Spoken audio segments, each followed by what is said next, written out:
सांसद जी खुद तो कह के गए थे कि हम रहेंगे तो हम रेल डाल देंगे यहाँ। कि कांग्रेस पार्टी ने राम मंदिर के खिलाफ 25 वकील क्यों खड़े किए थे? घोटालों में जो हत्या हुई वो इनकी सरकार में नहीं हुई है। नहीं, अभी मुआवजे का सवाल है सर, भाजपा से। देखिए, तो जरूरत के हिसाब से आगर विधानसभा के प्रमुख लोगों का कर्जा माफ किया गया। आगर लाइव प्रेजेंट करते हैं सत्ता का संग्राम, पावर्ड बाय आरके हॉस्पिटल। आपका स्वास्थ्य हमारी प्राथमिकता। हम भारत के नागरिक लोकतंत्र में अपनी पूर्ण आस्था रखते हुए यह शपथ लेते हैं कि हम अपने देश की लोकतांत्रिक परंपराओं की मर्यादा को बनाए रखेंगे तथा स्वतंत्र, निष्पक्ष एवं शांतिपूर्ण निर्वाचन की गरिमा को अक्षुण्ण रखते हुए निर्भीक होकर धर्म, वर्ग, जाति, समुदाय, भाषा अथवा अन्य किसी भी प्रलोभन से प्रभावित हुए बिना सभी निर्वाचनों में अपने मताधिकार का प्रयोग करेंगे। जय हिंद।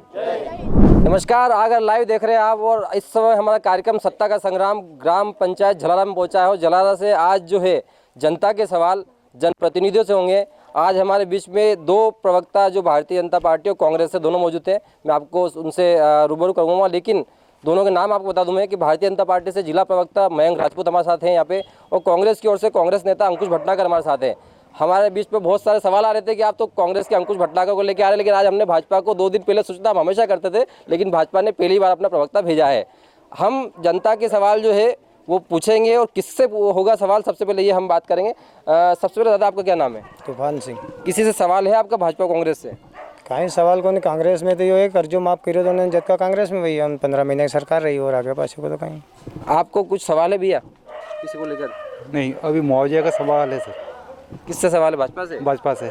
देखिए, कांग्रेस ने तो कर्जा माफ़ कर दिया, लेकिन भाजपा के जो है मुआवजा तक नहीं डल पा रहा है। स्थिति ये है कि हमने खुद ने कवरेज किया, 35 करोड़ की बीमा राशि वसूली गई, लेकिन कर्जा जो मुआवजा था वो मिल नहीं पाया। सबसे पहले तो जो कर्जे वाला विषय है वो एक तरीके का प्रलोभन था, क्योंकि कई राज्यों में सरकार हमने देखी है कांग्रेस की। अभी राजस्थान के राज्य की सरकार जाने वाली है। राजस्थान में कांग्रेस ने यही वादा किया था जो मध्य प्रदेश के अंदर किया था। वहाँ कोई कर्जा माफ किसानों का नहीं हुआ है। किसान कह रहा है कर्जा माफ हुआ है। 1 मिनट, कर्जा माफ हुआ है, लेकिन उस समय मनोहर ऊंटवाल जी स्वर्गीय जो हमारे नेता थे, जो उस समय एक्सपायर हुए, जो वहाँ जिनका निधन हुआ, उसके बाद जब उपचुनाव आया, जब सत्ता के लिए एक सीटों की आवश्यकता थी, तो जरूरत के हिसाब से आगर विधानसभा के प्रमुख लोगों का कर्जा माफ किया गया। सिर्फ जरूरत के अनुसार आपने कर्जा माफ किया है? आपने एक इनका भाजपा का आरोप है।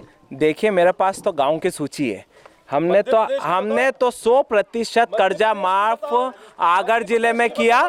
बात प्रश्न था मुआवजा क्यों नहीं मिला।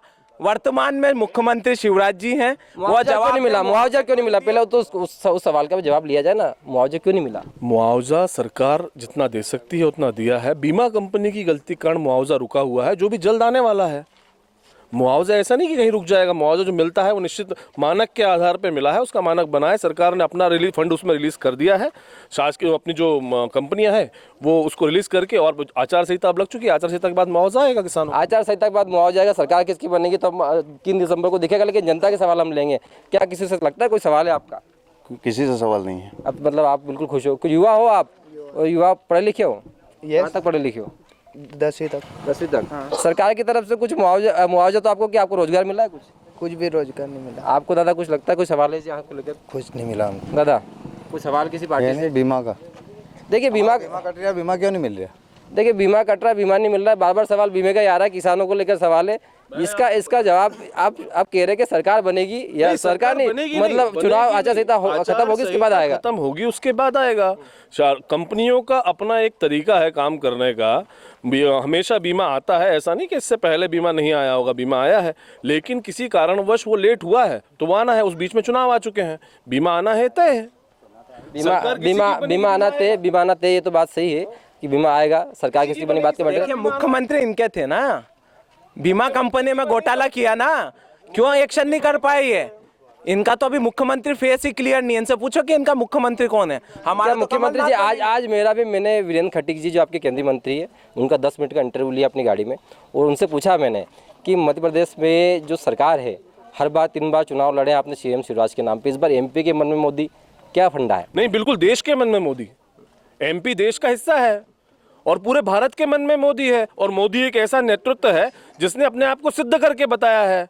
इन्होंने 70 सालों में क्या सिद्ध किया? हमारे एक नेतृत्व ने 2 बार सरकार बना के अपने आप को सिद्ध कर दिया दुनिया के अंदर सिद्ध किया कि ये देश क्या है, इस देश का धर्म क्या है, इस देश की संस्कृति क्या है और देश कितना महान है, इसकी काबिलियत क्या है, इसके युवाओं में कितनी काबिलियत है, इसके महिलाओं में कितनी काबिलियत है, इसके हर वर्ग में, इसके साइंटिस्ट में, डॉक्टर्स में कितनी काबिलियत है, ये सिद्ध करने वाले मोदी हैं। तो एमपी के मन में भी मोदी हैं और इस बार भारतीय जनता पार्टी स्पष्ट मत से मोदी जी के नाम पे चुनाव लड़ेगी। आखिरी निर्णय जो होगा, जो फेस होगा, वो तय करेंगे। हमारे यहाँ पे करप्शन नाथ नहीं है, हमारे यहाँ पे गोमांस खाने वाला दिग्विजय सिंह नहीं है, इसलिए हमारे यहाँ पे ऐसे नेता ये सवाल आखिर राष्ट्रवाद पे आ गए, लेकिन इस बार तो कहीं ना कहीं जन आक्रोश यात्रा से भी दिग्विजय सिंह गायब थे। ना बिल्कुल सही कहा। व्यापम घोटाला इन्होंने नहीं किया, घोटालों में जो हत्या हुई वो इनकी सरकार में नहीं हुई है। गौशाला में अभी देखा ना 500 गायें मरी हुई पाई गई, आपके माध्यम से ही पता चला था ना। इनका गौसंवर्धन बोर्ड के उपाध्यक्ष चुनाव लड़ रहे ना निर्दलीय। मैं सवाल आपसे लूंगा, गौसंवर्धन बोर्ड के उपाध्यक्ष का भी सवाल लूंगा, पहले जनता का लूंगा।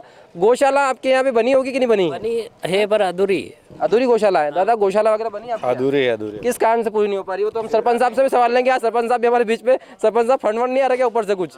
राशि की थोड़ी दिक्कत आ गई थी। कब से, कितना समय से? अभी 6 महीना से। 6 महीने से साहब आपके सरपंच साहब है, लेकिन आपके इसमें फंड नहीं आ पा रहा है। सरपंच साहब तो सभी दुखी हैं, मुझे बहुत सारे गाँव में जाता हूँ, कहते फंड ही नहीं आ पा रहा है। निर्वाचन हुए सरपंच हैं या जनप्रतिनिधि हैं, उनका 1 वर्ष हुआ। उससे पहले मध्य प्रदेश के शासन पे या दुनिया के शासन पे जो कहीं भी रहता है उस पर बहुत बड़ी आपदा आई थी, जो कोरोना काल था। कोरोना काल में शासन ने जितनी मदद कर सकती थी जनता के घर भोजन पहुंचाने की, राशन पहुंचाने की, वो सब काम किया। ऐसे लेके सारी सरकारें कहीं ना कहीं अस्थिर हुई हैं, ठीक है। इस कारण से कहीं ना थोड़ी थोड़ी राशियां रुकी हैं। और पहली बात मैं बता दूं, गौशाला का प्लान तो बहुत अच्छा था, कांग्रेस का लाई थी, लेकिन उसके साथ में कांग्रेस, आप सभी से बात कर रहा हूं, कांग्रेस गौशाला का प्लान लाई थी, लेकिन साथ में 1500 बूचड़ खाने भी लाई थी मध्य प्रदेश में। उन बूचड़ खानों में 1500 बूचड़ खाने लाई थी कांग्रेस, ये कह रही है भाजपा। आपका मुख्यमंत्री है, आपने कार्रवाई क्यों नहीं करी? हम तो गौ माता के दिल से सेवा करते, हमने गौशाला बनाई है। और अभी भी अगर विधानसभा की जितनी गौशाला में विधायक जी की आर्थिक निधि से हमने वहाँ मदद की। आपके कौन से नेता ने मदद की? नाम बता। आपके कौन से नेता ने मदद करी है सवाल पूछेंगे, लेकिन हमारे बीच में हमारे मैं आपके साथ हूँ, मैं आपके वापस आऊंगा, लेकिन वो एक किसान बिल्कुल। इस सवाल का जवाब आपको लेना पड़ेगा। मदद करने के लिए ये गांव स्वयं साक्षी है। इस गांव में कई ऐसे परिवार हैं जिनको असामयिक घटना होने के कारण शासन से निधि आई है। एक नारायण सिंह जी करके हैं, उनको 4 लाख रुपए की राशि मिली है। मेहरबान सिंह जी है, उनके घर में आकस्मिक घटना हुई थी, उनको राशि मिली है। और ऐसे कई परिवार हैं जिनको राशि मिली है। 500 बहनें ऐसी हैं जिनको लाडली बहना का योजना का लाभ इस गांव से मिल रहा है।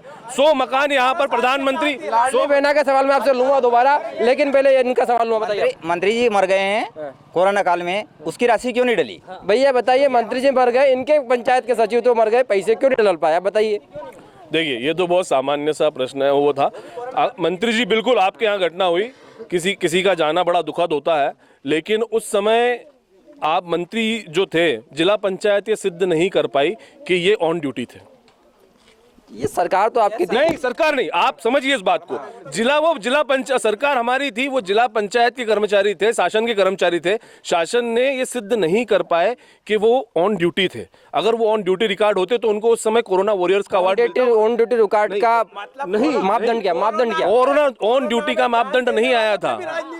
कोई राजनीति नहीं है इसमें, आप सब जानते हैं, वो तो वास्तव में जानते हैं। क्या राजनीति बता रहे हैं? मतलब इसमें भी ये राजनीति कर रहे हैं कि वो ड्यूटी पे था या नहीं था। एक आदमी सेवा कर रहा था, उसमें भी ये प्रूफ करना चाहते कि वो सेवा कर रहा था। कि सेवा की बात तो आगे आएगी और आगे और सवाल लूंगा मैं आपसे, लेकिन जनता से एक सवाल बड़ा मैं करना चाहता हूँ। अच्छा, ये जनता के बीच में एक मेरा सामान्य सवाल हर डिबेट में है, और पहले जनता से सवाल लेता हूँ। दादा, आपको सबको पता होगी अपने पहले रेल लाइन चलती थी आगर से, है ना, उज्जैन तक चलती थी, है ना। आपको पता है, दोनों सबको बता दूं मैं कि 70 साल तो कांग्रेस की सरकार को गए। कांग्रेस की सरकार में पटरियां उखड़ी थी और भाजपा 18 साल में ला नहीं पाई। अब ये सवाल तो दोनों से होना चाहिए मेरा। पहला तो सवाल आप दीजिए, 18 साल में क्यों ला पाए आप? हम प्रयासरत हैं, प्रयास कब तक होगा? प्रयास है। जब 70 सालों में उसको उखाड़ के फेंका जा सकता है तो लाने के लिए प्रयास भी तो करना है। हमारे सांसद हैं, पूर्व में रहे सांसद हैं, वो लगातार प्रयासरत हैं और बहुत जल्दी आगर को रेल की शुरुआत मिलेगी, बिल्कुल हमको तो विश्वास है। तो कह रहे कि आ जाएगी, लेकिन आप तो पटरिया तक उखाड़ ले गए थे, कहाँ से आएगी रेल? हम तो आज भी आंदोलन करा, पहले भी आंदोलन कर रहे थे और 2014 में रेलवे रिजर्वेशन काउंटर में लेके आया मैं सांसद। बताइए रेल आना चाहिए कि नहीं? रेल आना चाहिए कि नहीं आना चाहिए? रेल आना चाहिए कि नहीं? रेल तो आना चाहिए, आना चाहिए। बताइए रेल दादा आना चाहिए। दोनों पार्टी राजनीति लगता है आपको करती है इस मामले में? हाँ, दोनों पार्टी राजनीति। अरे सांसद जी खुद तो कह के गए थे कि हम रहेंगे तो हम रेल डाल देंगे यहाँ। सांसद तो थे, उससे पहले विधायक थे, वो भी कह के गए थे, वो खुद ही विधायक थे। अरे मुझे आप ये बताइए, देखिए मेरा पहला सवाल तो था वर्तमान सांसद जो आपके हैं, वो सांसद हालांकि केंद्र सवाल है, लेकिन मैं वर्तमान में आपके, मैं एक मिनट सवाल पूछूंगा दादा, मैं आपके साथ आऊँगा आपके, बिल्कुल भी आऊँगा आपके। मुझे आप ये बताइए, आप एक मिनट मैं आपसे सवाल लूंगा, मुझे आप बताइए कि सवाल ये है कि सरकार आपकी केंद्र में है, लेकिन किस वजह से इतनी लेट भी हो रही है? देखिए एक बात सुनिए, बिल्कुल बिल्कुल बिल्कुल सही बात है। प्रधानमंत्री, रेल मंत्री सब हमारे हैं, है ना। और ये भी तय है कि जितना विकास भारत में इस समय हुआ है उतना विकास तो आपने कभी देखा और सोचा भी नहीं होगा। आप रेल लाइन को लेकर सवाल था, मैं रेल लाइन के लिए ही जा रहा हूँ साहब, उतना उसी पे जा रहा हूँ, ठीक है। और जहाँ तक हमारी जानकारी है, जो हमारी जानकारी है, उज्जैन से लेके अपने झालावाड़ रेल लाइन का सर्वे हुआ है, सर्वे होने के बाद में इनपुट हुआ है, मतलब वहाँ भेजा गया है, उसके लिए प्रयास आगे तक तीनों मिलकर तीनों सांसद कर रहे हैं। उज्जैन सांसद हैं, आगर सांसद अपने देवास शाजापुर हैं और स्वयं राजगढ़ हैं और झालावाड़ सांसद भी उसमें शामिल हैं। तो इन तीनों को शामिल है, ये बात सही है, लेकिन जल्द से जल्द रेल आएगी, हमको विश्वास है। रेल आएगी कि नहीं आएगी, लेकिन आपसे भी सवाल मेरा ये है कि विधायक आपके 1.5 साल रहे, 2 साल हो गए हैं, 2 साल विधायक है आपके, 2 साल में विधायक जी ने इसको लेकर, हालांकि मुद्दा लोकसभा का है, लेकिन विधानसभा में एक बार भी मुद्दा उठाया? निश्चित तौर पे हमने प्रदर्शन किए। अरे विधानसभा की बताइए, यहाँ लोकल स्तर में प्रदर्शन करने से क्या होगा? बिल्कुल निरंतर प्रयासरत हैं। ये फुर्सत की बात कर रहे हैं, इनमें से कई साथियों के लिए कोरोना काल में विधायक जी ने मदद करी थी, और जिस रास्ते से ये आए हैं ना, जिसके लिए डैम बनाना था, वो पुलिया पे से यहाँ आ नहीं पाते थे, उसके लिए 2 लाख रुपए विधायक जी ने दिए। ये विधायक जी पुलिया बोले नहीं थी, पुलिया नहीं थी बोले, तो विधायक जी ने दी इसकी। कौन सी? ये देखिए स्टाफ भैया 40,000 रुपए दिए हैं, बाकी काम हमारे सरपंच साहब ने कराया है। हाँ सरपंच साहब बताइए। 48,000 रुपया मछली पालन के डालवा वाले दाम है, जो मणिमती मलाया माने पलिस्तर हमने करवाया है। आपको लगता है कुछ क्यों है, क्या हुआ? 40,000 रुपए अभी तक विपिन वानखेड़े जी यहाँ दिए हैं, केवल 40,000 रुपए दिए हैं। सरपंच प्रतिनिधि ने जेब से 50,000 रुपए मिला के उस डैम को पूरा किया है। सरपंच प्रतिनिधि मिलाया। देखिए आप है ना, आप कह रहे हो कि थोड़ी सी अगर रेवड़ी आप अगर यज्ञ में थोड़ी सी आहुति डाल दी तो पूरा काम आप इसमें क्यों ले रहे हैं? तो पूरा कराना चाहते थे, पंचायत में सरपंच साहब ने क्यों रोक दिया काम? कलेक्टर साहब ने स्वीकृति दी है ना। ये तो किस खाते में पैसा है? सवाल लूंगा, वो सवाल लूंगा, मैं सवाल लूंगा आपसे, मैं सवाल लूंगा दादा। हाँ दादा एक मिनट सवाल ले जाएगा, एक मिनट। आप जनता के सवालों को जवाब दोगे कि अपने जवाब दोगे? आप जनता के सवाल के जवाब ले लीजिए। ना मुद्दे इसके अपने बीमा के, ना इसके जो भी जितने भी वो लोग हुए, इनसे सबसे पूछिए आप कि किसी के व्यक्ति के पास अगर 10 बीघा से ज़मीन कम हो तो आप पूछ लीजिए। पहला सवाल कांग्रेस से, आप अंकुश जी आपसे सवाल है कि कांग्रेस पार्टी ने राम मंदिर के खिलाफ 25 वकील क्यों खड़े किए थे? सबसे पहला सवाल, ठीक है। दूसरा सवाल, आपका जो गठबंधन बना है इंडिया, स्टाइलियन व्यक्ति का कोई व्यक्ति है, उसको अगर मेरे सामने अभी हो तो उसको 100 जूते मारने की मैं हिम्मत रखता हूँ। एक छोटा व्यक्ति हूँ मगर हिम्मत रखता हूँ। क्यों? कि उसने डेंगू मलेरिया, पूरा सवाल जल्दी कर लीजिए। हाँ, मलेरिया की तरह सनातन को खत्म करने की, और ये लोग उस जो राष्ट्र के खिलाफ कांग्रेस पार्टी उस विचारधारा को ये वोट कर रहे। मैं आपसे सब लोगों से ये अनुरोध करता हूँ। सवाल जल्दी हो गया, सवाल आपका हो गया, मैं इसी सवाल का जवाब लूँ उनसे। भैया राम मंदिर के सामने आपने 25 वकील खड़े कर दिए, कह रहे सनातन विरोधी है, इंडिया बना है, उसमें कोई जो बाहर के व्यक्ति, बताइए। राजीव गांधी जी ने उसका ताला खुलवाया था, ठीक है। उसके बाद